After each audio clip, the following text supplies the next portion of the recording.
Rawalpindi police نے 2 خواتین سمیت 5 غیر قانونی طور پر مقیم افغان باشندوں کو گرفتار کر لیا ہے۔ راولپنڈی میں غیر قانونی افغان تارکین وطن کے خلاف آپریشن تیز کر دیا گیا ہے۔ 2 خواتین سمیت 5 غیر قانونی طور پر مقیم افغان باشندے گرفتار کر لیے گئے۔ تفصیلات جانیں گے طاہر نصیر سے۔ طاہر، کیا تفصیلات ہیں اس کارروائی کی؟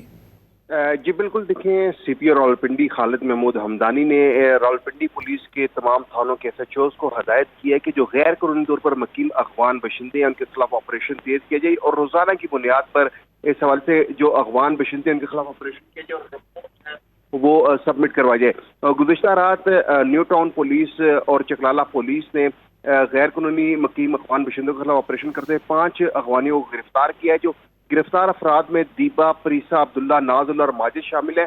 افغان باشندے اپنی رہائش کا کوئی قانونی ثبوت پیش نہ کر سکے زیر حراست افراد کو ہولڈنگ سینٹر منتقل کر دیا، جبکہ سی جی، پی او راولپنڈی خالد ہمدانی نے پولیس حکام کو ہدایت کی کہ روزانہ کی بنیاد پر جو غیر قانونی تارکین وطن ہیں ان کے خلاف آپریشن تیز کیا جائے۔ جی بہت شکریہ طاہر نصیر ان تفصیلات کے لیے۔